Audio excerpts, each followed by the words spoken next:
Hey,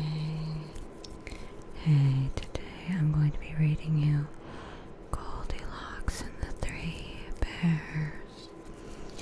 Bears. So let's begin.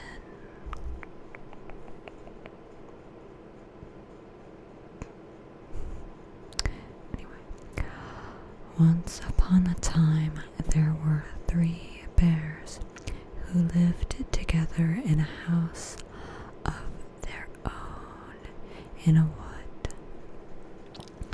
One of them was a little wee bear, and one was a middle-sized bear, and the other was a great big bear.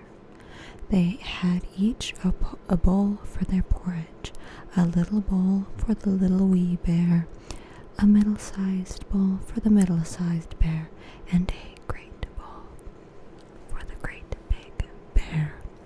And they each had a chair to sit in, a little chair for the little wee bear, and a middle-sized chair for the middle-sized bear, and a great chair for the great big bear.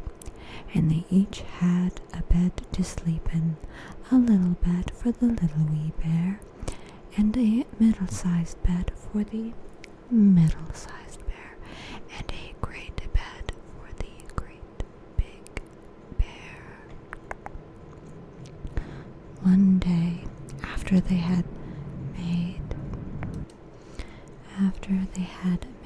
the porridge for their breakfast and poured it into their porridge bowls, they walked out into the wood while the porridge was cooling, that they might not burn their mouths by beginning too soon. For they were polite, well brought up bears, and while they were away, a little girl called Goldilocks, who lived at the other side of the wood and had been sent on an errand by her mother, passed by the house and looked in at the window, and then she peeped in at the keyhole, for she was not at all a well brought up little girl. Sorry about that. Then seeing nobody in the house, she lifted the latch.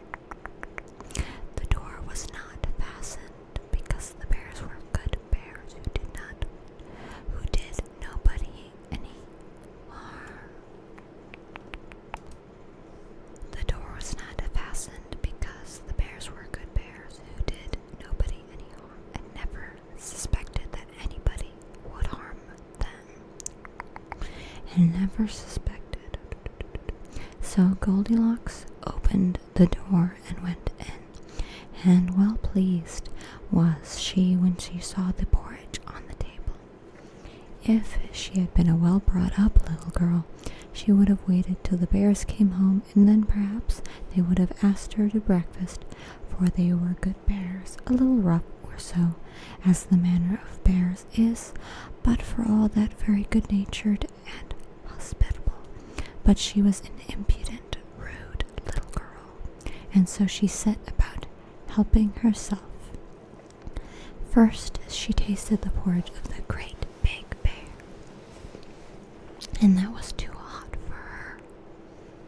Next, she tasted the porridge of the middle-sized bear, but that was too cold for her. And then she went to the porridge of the little wee bear and tasted it, and that was neither too hot nor too cold, but just right. And she liked it so well that she ate it all up, every bit. Then Goldilocks, who was tired, for she had been catching butterflies instead of running on her errand, sat down in the chair of the great big bear, but that was too hard for her. And then she sat down in the chair of the middle-sized bear, and that was too soft for her. When she sat down in the chair of the little wee bear, that was neither too hard nor too soft, but just right.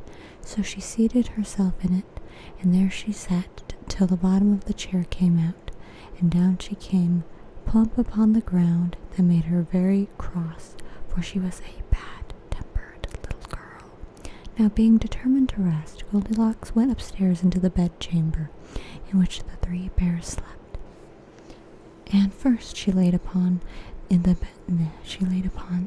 of the great big bear, but that was too high at the head for her. And next she lay down upon the bed of the middle-sized bear, and that was too high at the foot for her.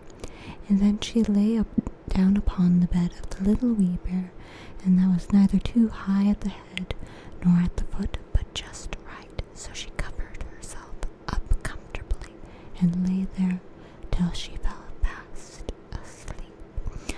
By this time the three bears thought their porridge would be cool enough for them to eat it properly, so they came home to breakfast. Now, careless Goldilocks had left the spoon of the great big bear standing in his porridge.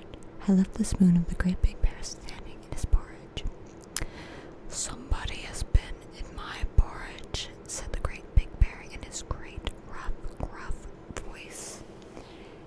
Then the middle-sized bear looked at his porridge and saw the spoon was standing in it too. Somebody has been in my porridge, said the middle-sized bear in his middle-sized voice.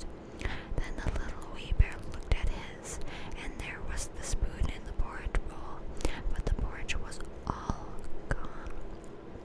Somebody has been at my porridge and has eaten it all up, said the little wee bear in his little wee voice. Upon this, the three bears, seeing that someone had entered their house and eaten up the little wee bear's breakfast, began to look about them. Now the careless Goldilocks had not put the hard cushion straight when she rose from the chair of the great big bear.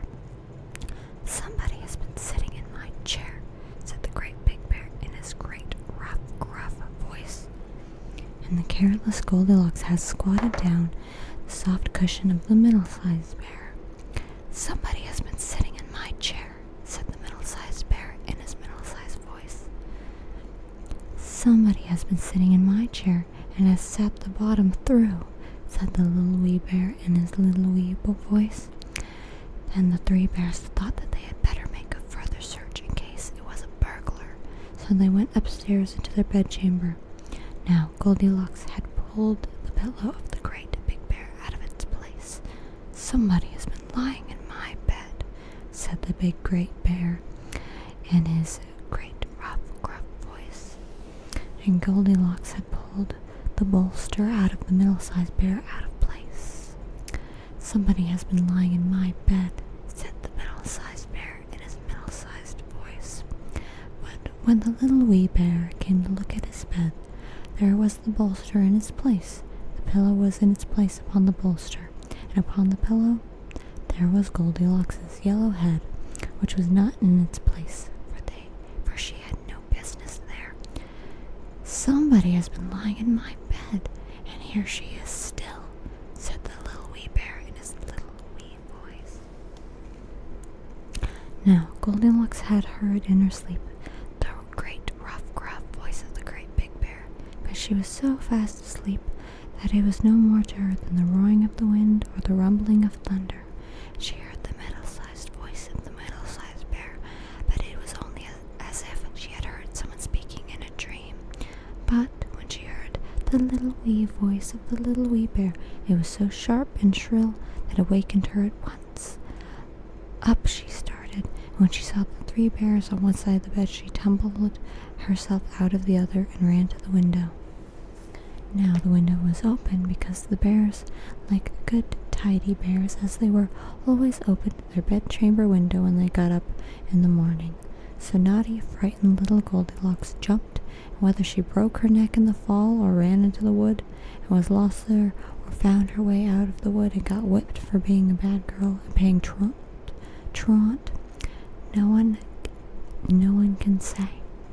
But the three bears never saw anything more of her.